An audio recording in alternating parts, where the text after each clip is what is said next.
Hello everybody and welcome back to another community fortress. This is the Fortress of Keybreaches that was sent in on the Discord by Y. If you would like to have a fortress shown on this show, simply join my Discord server. Link is down in the description.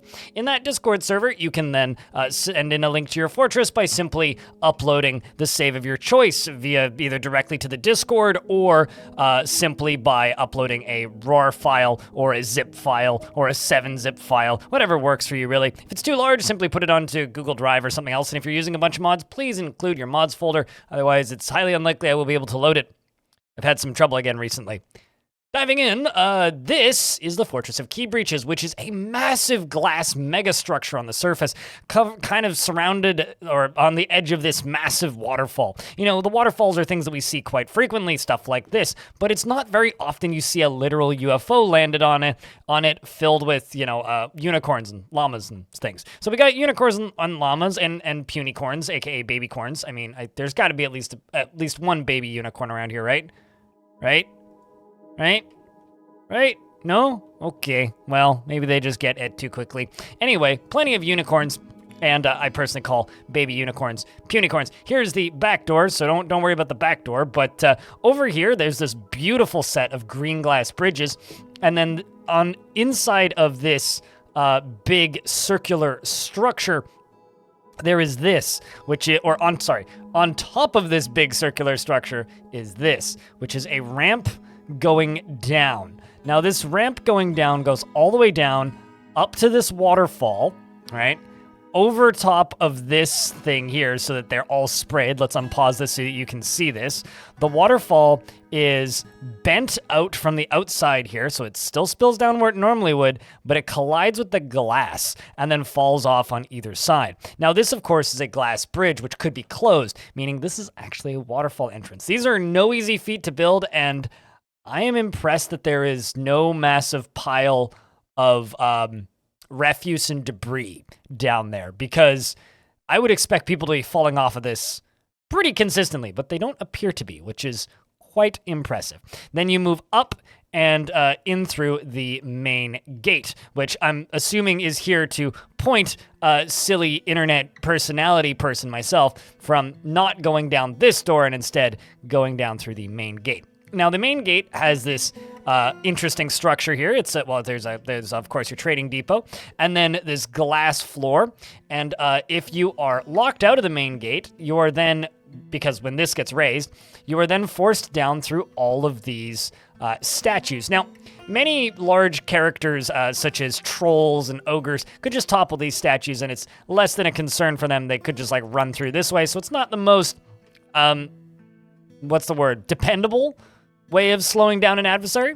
As for the main gate, you go in this way and then enter into the gate. So this says old here, old here, old. All of this is old, but eventually what we're going to do is move down into the fortress. So we're going to start sliding down through this area. There's, of course, a little aquifer being siphoned into there.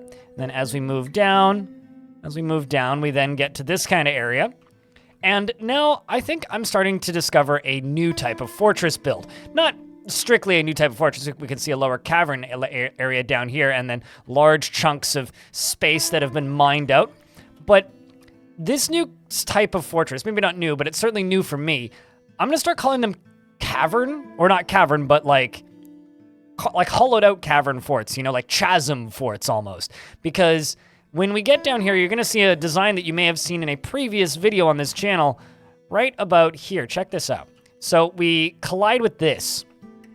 And then as I move down and into here, we get another one of these large open spaces. Now, just a couple of weeks ago, we looked at it, or not even a couple of weeks ago, a couple of days ago, it feels like, we took a look at a different fortress, which had a very similar design. It was a large open space with hollowed out underneath a cavern layer with a fortress constructed within that hollowed out space. So once again, we're going to go back up to the top. There's these stairs in the middle, which we're going to follow down and into this dwarven city that lives nestled deep underground.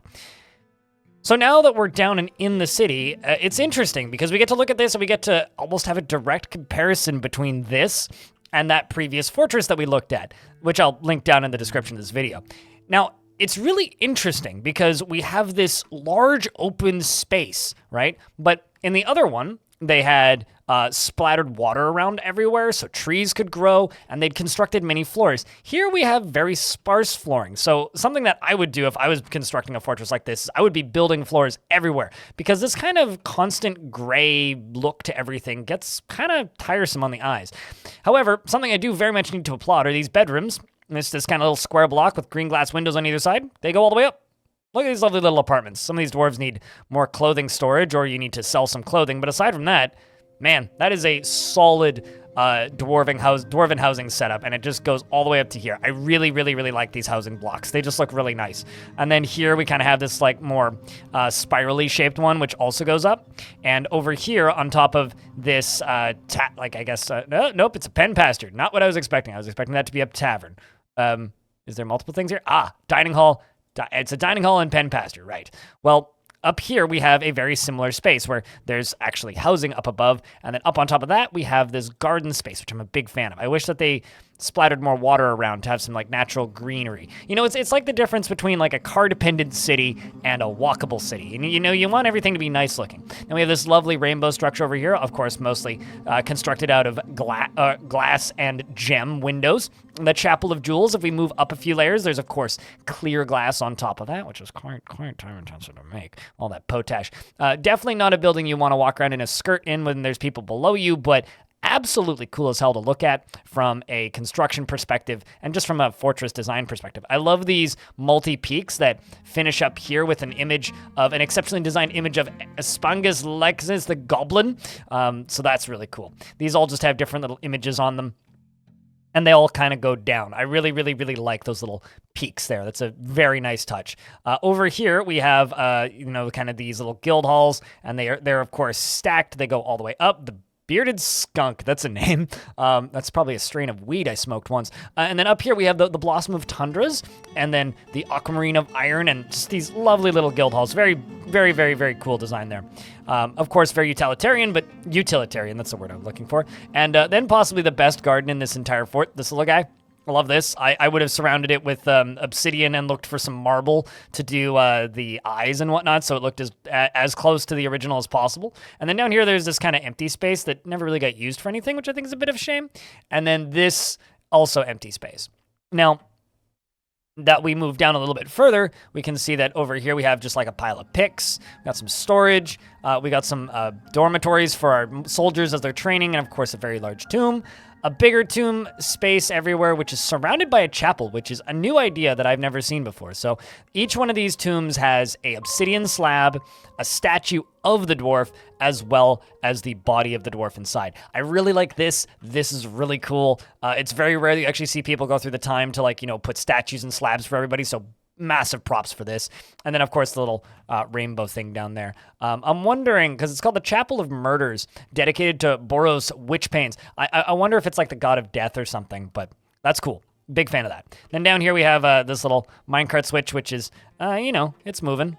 So let's wait for it to go. It's clicking something, and it's going to hit the switch up here in a moment, and then it's going to get fired off again. Let's see what it's connected to, shall we? We got some bridges. Okay. So is this like a garbage dump or something? Seems to be a garbage dump of sorts. Well, I'm sure that'll be mighty effective. And then as we kind of look around a little bit more, there's, of course, storage right here for all of our forges, surrounded by a beautiful lava moat, very similar to a design that I recently did. Big fan of that. Looks really cool. And then there's a thing here that says down. And so now we kind of mine through this here little... let's just say fun tube, shall we call it that? I'm assuming that's what this is. Yes, very much a fun tube. Now, I'm going to say, if you're sensitive to spoilers for Dwarf Fort, you may want to avert your eyes at this point, because as we get down to here, you're going to see a direct window into Spoiler Central, which, kind of goes through this little adamantine tower here, which is fully engraved. It's got many glass stairs inside of it, and it goes all the way down into hell, and is sealed off in the basement. Great wars must have been fought here in this place in the great depths of, Keybreaches, after all. I mean, it is the name, Keybreaches. Of course, the keys must breach. As we scroll back out, See if there's anything we've drastically missed here, not that I'm aware of. I always go through these forts once, but I swear I always miss something. Yeah, this little tower right here, this trash tower, which goes straight down into lava. Big fan of that, full of course, stuff that doesn't actually burn, like demon bones. And, well, actually, why would you throw demon bone scepters into there? Oh, man, that's a shame. You should go get those out of there. Those are cool. But I do love this little trash depot. It's nice alongside the marking here. This surface portion of the fort is awesome, and I personally would go through and like try and do something with this upper area. Maybe at the very least make it look nicer. But I absolutely love this surface entrance. This is one of the one of the coolest mega structures I've seen in this version of the game, I gotta say. Just this entryway going through the waterfall.